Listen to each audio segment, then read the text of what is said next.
Alright, everyone. This is Kill Me Horde, and what I'm about to play is the Dragon Age Keep Tapestry to tell you all the story so far in my world state.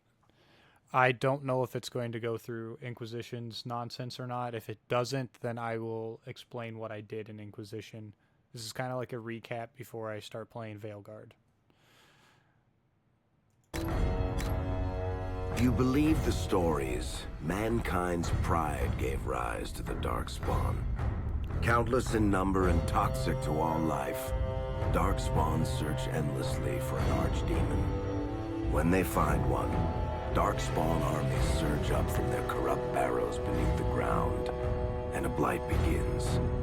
Grey Wardens are the only warriors capable of destroying an archdemon, and history always honors the one who sacrifices all to kill the beast. In the fifth blight, the Warden was the hero of Ferelden, a mage living in the Circle Tower at Lake Calenhad. Drawn into an escape plot by another mage, the hero became snared in the Circle's dangerous politics. Duncan, a Grey Warden, helped the mage escape to a new life as a Warden. The allied Ferelden and Grey Warden forces met in Ostagar, where King Kaelin's armies and a host of Wardens gathered, ready to destroy the Darkspawn.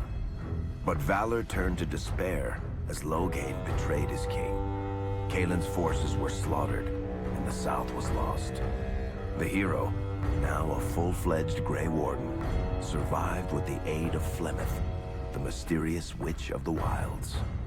Joined by Flemeth's daughter, Morrigan, and a Grey Warden named Alistair, the hero set out to build an army strong enough to abolish the Blight. With the traitorous Loghain now seated on Ferelden's throne, the Warden sought help from the influential Arl Eamon of Redcliffe. However, they arrived in Redcliffe to find the town under siege.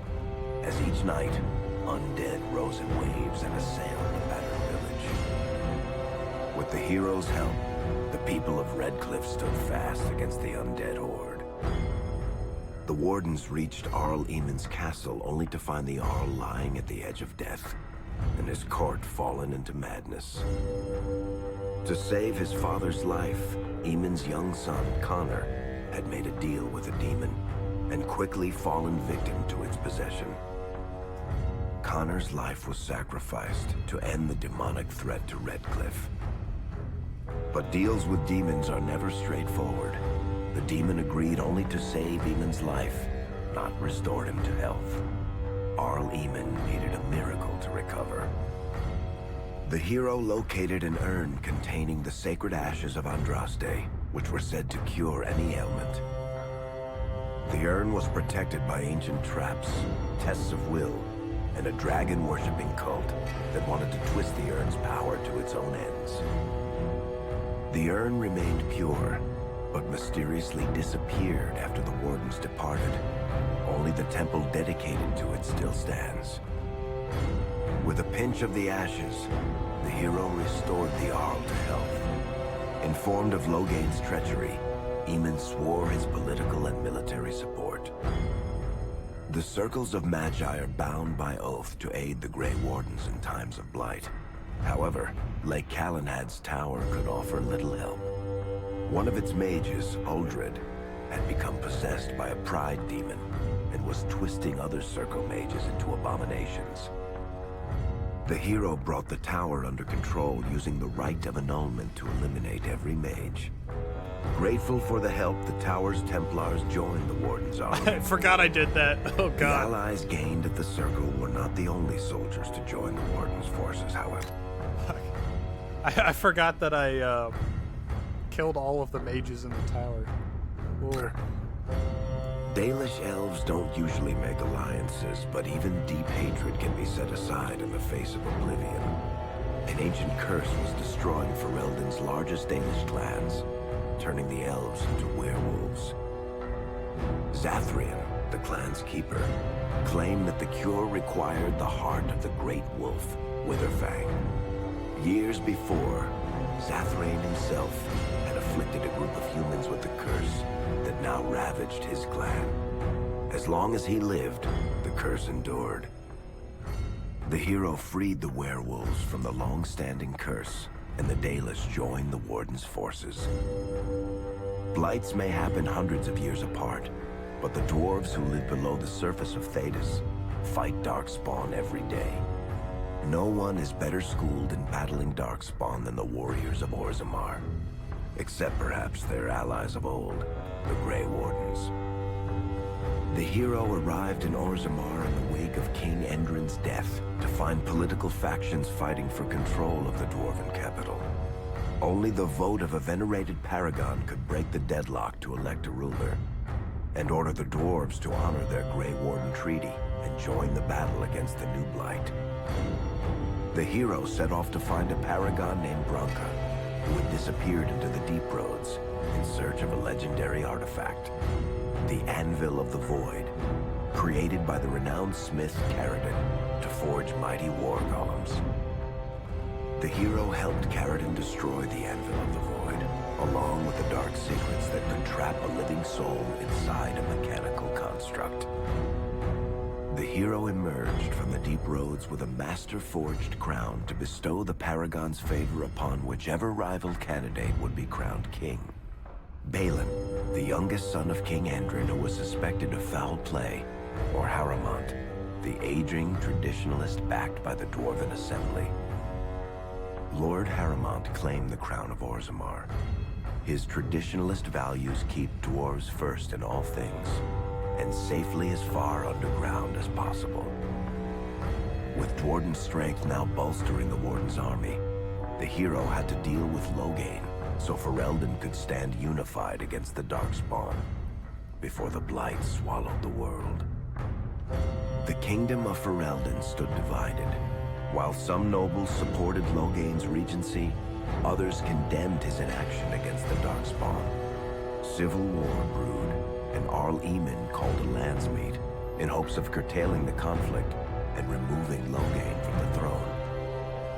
Alistair ended Loghain's life in the name of justice for the Wardens who died in Ostagar. As the Warden's united army massed in Redcliffe, the Darkspawn overran Denerim, laying siege to Ferelden's capital city. The hero's army fought valiantly through Denerim and broke the Darkspawn siege. On Fort Dracon's highest tower, the hero's strongest allies fought alongside the Warden in a final heroic battle against the massive Archdemon. The Archdemon was killed without the sacrifice of a Grey Warden's life. With no Archdemon to lead them, the Darkspawn scattered. Most fled underground, still teeming in number and always seeking a new Archdemon to awaken. The shattered kingdom of Ferelden embarked on a long journey to recovery. In the Blight's aftermath, strong leadership was crucial. Alistair, half-brother to King Cailan, became Ferelden's new king, and the line of rulers who descended from Calenhad the Great remained unbroken. Ferelden still stands, as obstinate and resolute as the Dog Lords ever are, but the events of the Fifth Blight loom over it as the nation rebuilds. For people across Thedas, legends of the hero of Ferelden remain the nation's brightest beacons of hope during its darkest times. It all began in Kirkwall, the fall of Knight Command. Okay, so it seems it isn't going to do any of the DLC or anything like that, so this is what I'll do. I'll go back here.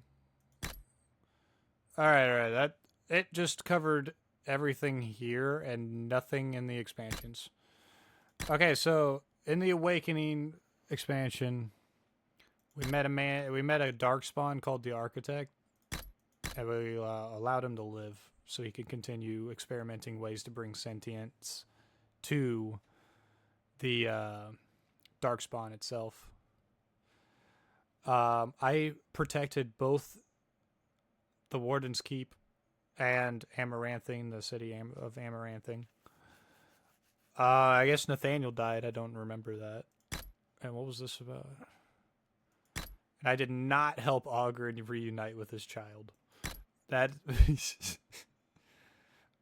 Ogren being one of the companions. In the Witch Hunt DLC, I went through the Alluvion with Morrigan. We were trying to find Morrigan, and I went through it with her. Essentially becoming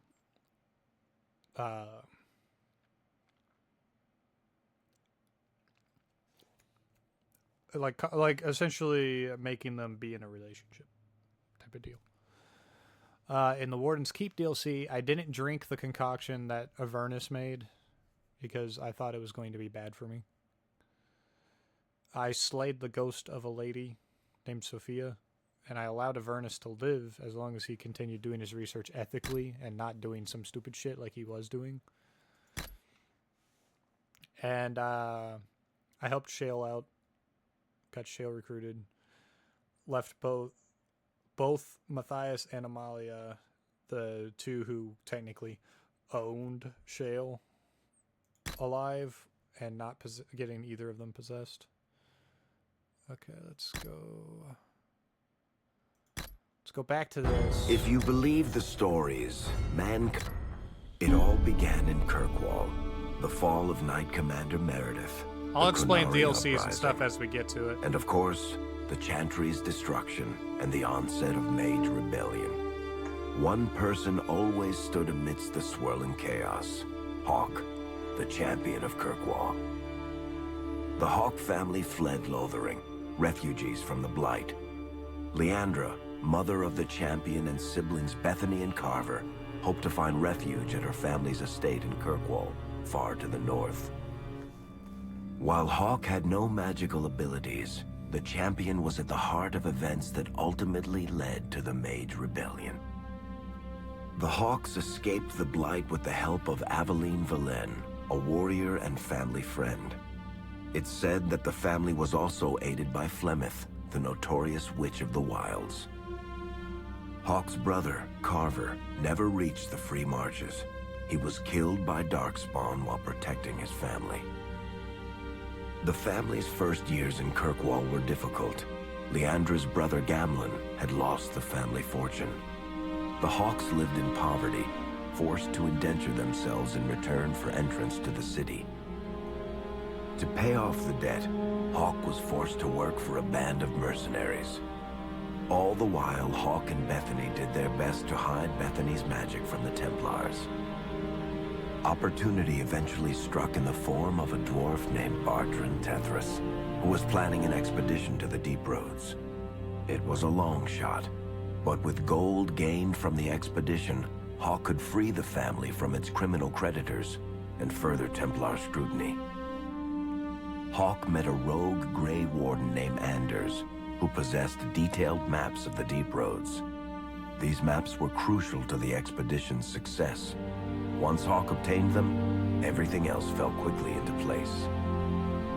Bethany joined Hawk on the expedition. The siblings found ancient dwarven treasure and a statuette formed from a strange red lyrium.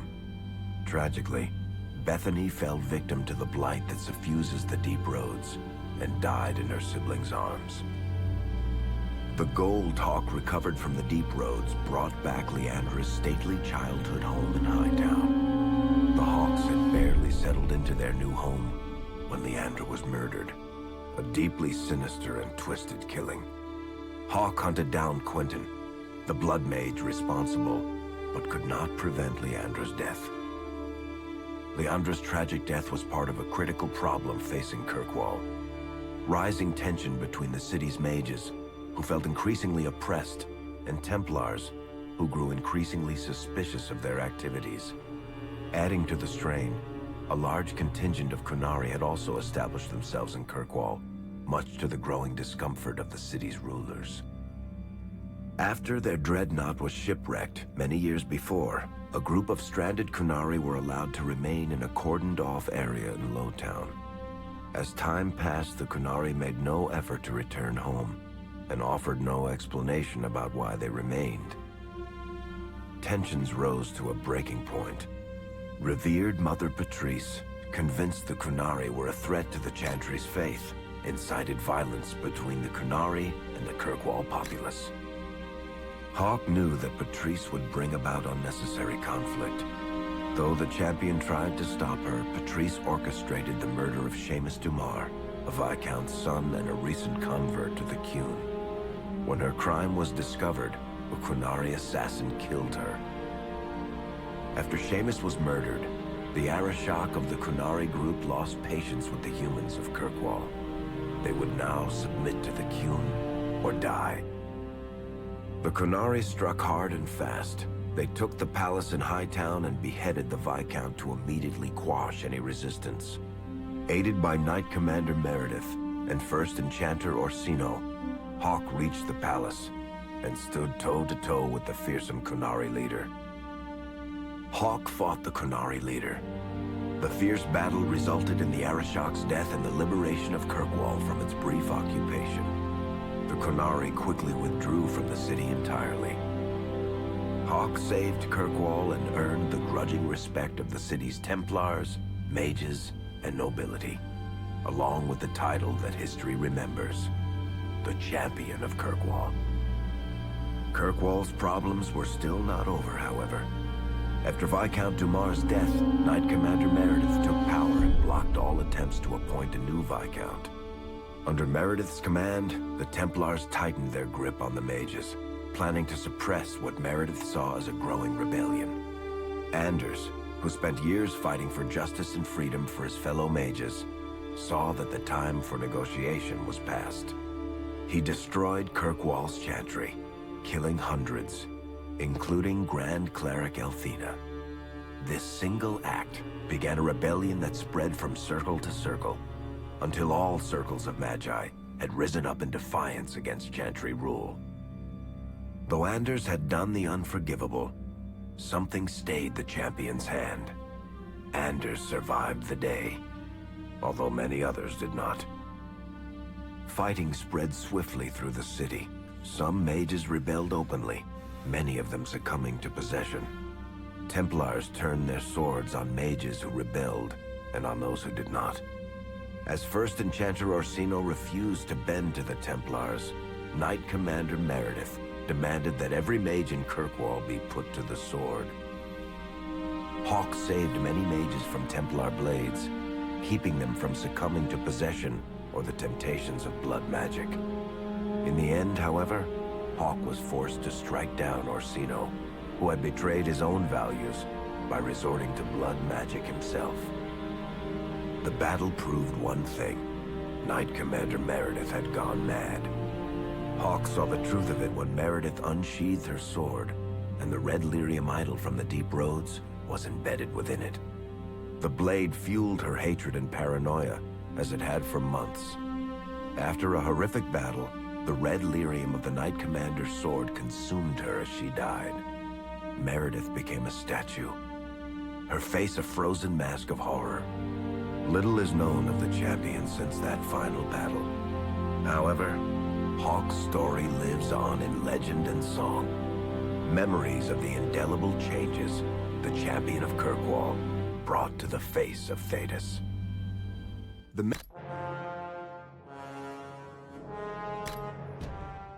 Alright, now for more explanation of DLCs and such. There's really only one DLC. Legacy DLC. Alright. Legacy DLC. As Hawk, I had the choice to side between a man named Larius, who was a former warden, who was trying to keep a Darkspawn imprisoned, or help Janica and free the imprisoned Darkspawn, because, like, why would I do that? I sided with Larius because I wanted to keep it imprisoned. That was Corypheus's prison. I murdered him, found the rest of Hawk's legacy from his father, Malcolm.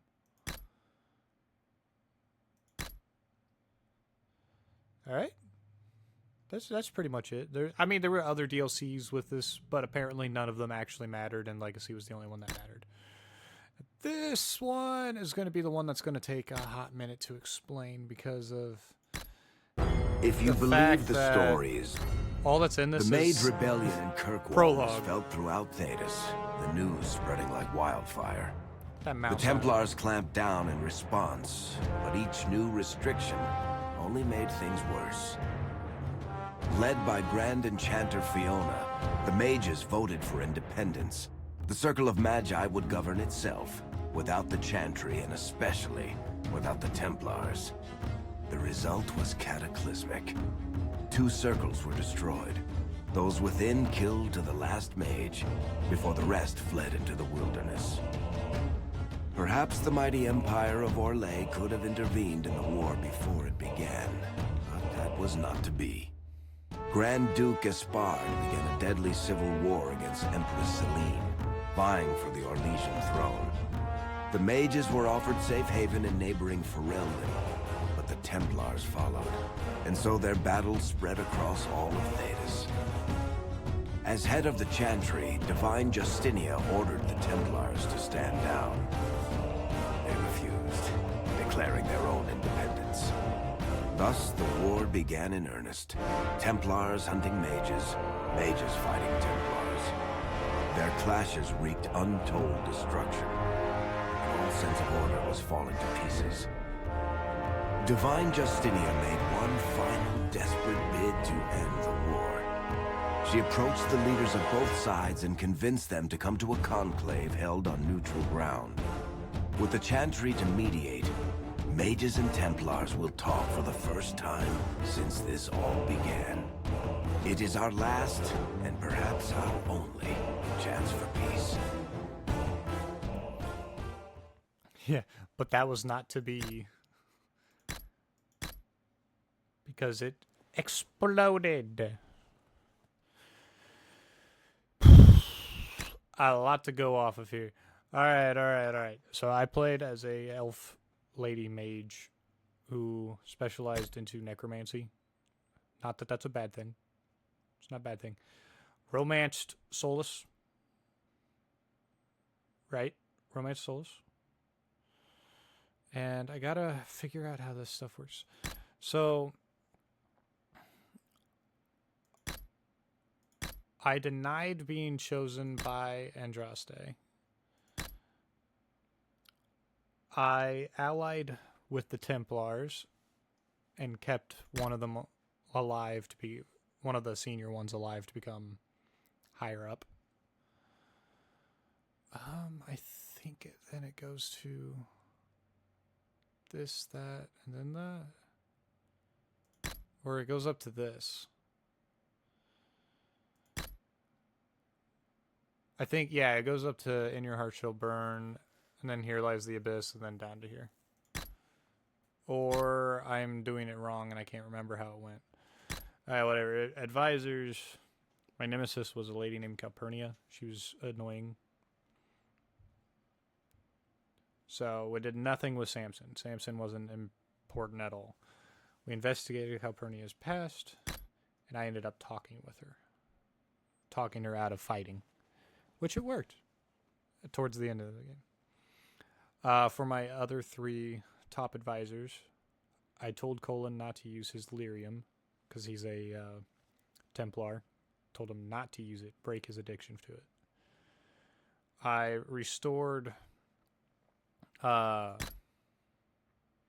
Josephine to nobility by doing favors for the 2 Parakeets. And I steeled Liliana because she did not...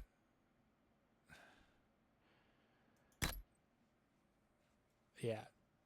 She put her conscience aside to ensure that the greater good was achieved. Now, could that backfire on me in the next game? I don't know. Wicked Eyes, Wicked Hearts. With Celine's nonsense at her party. She rules alone. She lived through the party. Nobody tried... Well, they tried to kill her, but they couldn't. Grand Duchess Floriane was killed in the process because she tried to kill the Empress. Okay. What Pride had wrought... That's later in the story. So, In Your Heart Shall Burn. After Haven was destroyed, we founded the Inquisition in Skyhold. We declared that the Inquisition was to bring order back into the continent, you know? All that nonsense. Here lies the abyss. When so essentially I fought Grey Wardens because they were being influenced by Corypheus and a bunch of his mages. So, okay, we fought them with the Inquisition, and we ended up declaring an alliance with them after we killed the people responsible. It made us fall into the Fade, where we had to fight a nightmare demon. So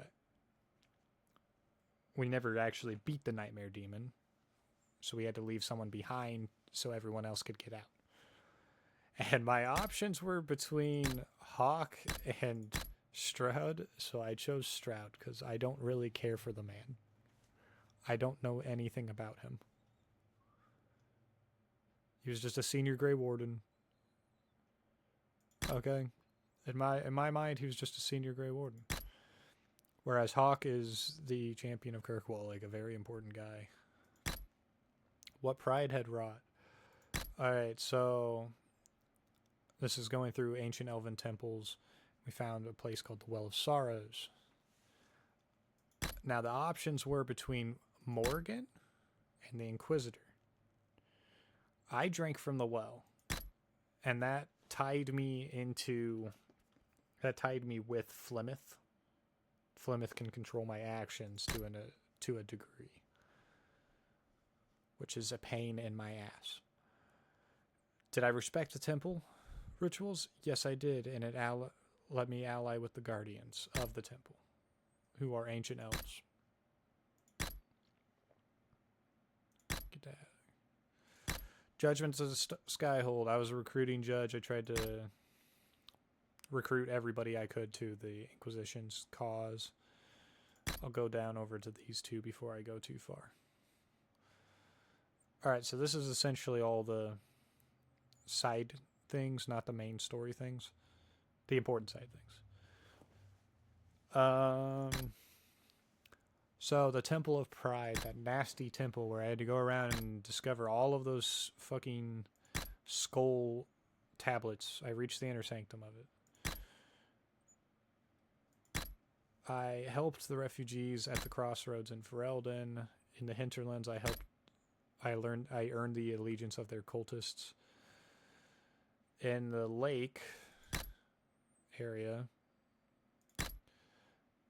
I can't remember what the place is called. I closed the rift and I captured Caer Bronach Keep. It was a whole fortress. I captured Griffin Wing Keep. I captured Suledin Keep. So I have 3 entire fortresses to the Inquisition added. In the Hissing Wastes, I unraveled the mystery of dwarven constructions. In the Swampy Lands, forgot what it's called, I rescued the captives, the Inquisition troops that were captive by the Avar. In the woods, the big woods, I did not reveal Fairbank's noble lineage, and I helped them push the Freemen out of their stronghold. At Suledin Keep, I killed Imshale, who was a possessed man. I wasn't about to deal with his nonsense. And in my operations that I did a lot of forces were deployed regularly. I did a lot.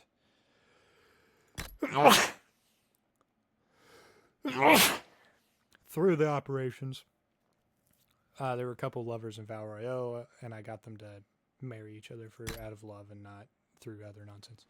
Never figured out what Sutherland's company was about, so I didn't. Yeah, never happened. And when I had to reach out to another Red Ginny, I reached out to Charade. Charade is Gamlin from the second game's niece. Or daughter. I can't remember. I think it's niece. Okay, doom upon all the world. Okay, the Chancery approached several Inquisition members about potentially becoming divine. Who took up the mantle of the divine? I let Vivienne do it. I had Vivienne do it. She's the first mage elected divine in the southern lands. Tevinter's the only one that does that. I did it because she would bring a fresh perspective to all of that nonsense. Then it goes into the DLCs. I did The Descent, Jaws of Hakon, and then Trespasser. So in The Descent, we learned many things about lyrium. We learned that lyrium is the legitimate, I would say, blood vessels of the Titans, who dwarves are lineaged from. The Titans shaped the earth and whatnot. And that, essentially, the heart of lyrium was beating still, started beating and caused earthquakes happening that were going to destroy all the deep roads. So we went down there, saved the mine, stopped the earthquakes, and a specific dwarven member of our party, that's just in the party for this DLC, ended up gaining something that no dwarf has ever gained before. Magic. In Jaws of Hakon, I discovered and met the original Inquisitor Emeridon, and learned his story. And ended up completing his final quest because he never actually completed the quest in beating or killing a possessed dragon. Which I did. Got a legend mark from the Avar. The Avar respect me. I hunted down to research the Nox Morta, which is a funny situation. It was just that. It wasn't even a dangerous creature. And what did I share about Inquisitor Emeridon? I shared the truth, which rewrote history and was causing a scandal amongst Orlesian nobility by revealing that the original Inquisitor was an elven mage. Alright, I feel like this is an important thing to mention up in here, because there's a lot of stuff that happened with these guys. Alright, with Dorian, stayed with the Inquisition, he reconciled with his father, and I've stayed as friends with him. Blackwall. He recruited and stayed. He went to prison at one point because he wasn't actually Blackwall, and he was a guy posing as him named Rainier. And I let him leave as Rainier. His true identity was revealed, so that's who he is. Iron Bull recruited, right? And his quest line led me down to a series of decisions here, where either I can secure an alliance between the Inquisition and the Ben Hassarath by saving a Dreadnought, but it would sacrifice his friends, who are the Chargers, his group of mercenaries. I helped him choose to save the Chargers, which made him Tal Veshoth. So he is no longer welcomed by the King. Cassandra rebuilt the Seekers, discovered their Book of Secrets, which had the secret of the Rite of Tranquility and how to reverse it, which makes a Seeker, essentially. Take a Spirit of Faith, shove it in someone who doesn't have the ability to do magic anymore because of Tranquility, and it fixes them. Sarah was recruited. She killed Harmond at the Inquisitor's urging when I told her you might as well just do it. So she killed that noble guy who was being a prick. I ended up becoming friends with her. Cole recruited and stayed. Friends with Cole. We had a choice between making Cole more spirit or more human. I helped him become more spirit. With Solus, I'm friends with Solus, and I helped him free his friend, who was a spirit of wisdom turned pride demon. Varric tracked down the Red Lyrium source, and we destroyed it. Helped him destroy it. Friends with Vivienne got the Snowy Wyvern heart to try to heal her husband's dying sickness, and it didn't work. Okay, I romanced Solus, and I had the option, and this is very important, I had the option to remove the Valisline, which is the markings on a Dalish elf's face, and I chose not to do it. The Valisline is essentially slave markings from the ancient past of that. During the Trespasser DLC, they were holding another conclave with the new Divine and Ferelden nobility and Orlesian nobility to figure out what to do about the Inquisition, because the Inquisition was absolutely ridiculous. So, Bull remained loyal because he wasn't Ben Hassarath anymore. So he stayed in our friends list. We had the option of keeping the Inquisition as a peacekeeping force that reported directly to Vivienne, which would make the Inquisition stronger, but would run the risk of Solus having spies infiltrating the organization. Solus ended up being, in this DLC, we ended up finding out that he is Fenharel the Dreadwolf, and he wants to destroy the Veil. That's what he wants to do now, which isn't a good idea in my opinion. That's just what he wanted to do. So we were disbanding the Inquisition to, quote-unquote, disbanding. We're not actually disbanding it. They're still together. They're just not officially the Inquisition like that, like they were. And the Inquisitor had a goal to do anything with Solus, and because they romanced, I'm going to be like this. The final goal to regarding Solus is to redeem him. They don't want him to just kill him. They just don't want to kill him. They do want to redeem him, thinking that destroying the Veil is not going to be a good idea. But yeah, that's essentially the story so far. Very, very rushed, put together. If you do want to actually watch as it happens, I have all of it on YouTube. All of it. There's an entire playlist that's just called Dragon Age. It has all 3 of the games in that playlist. This video will be at the end of that playlist. Or you can watch them separately. Each one has their own playlist. I have it separated out that way too. So yeah, that's the story so far. And I will see you all when I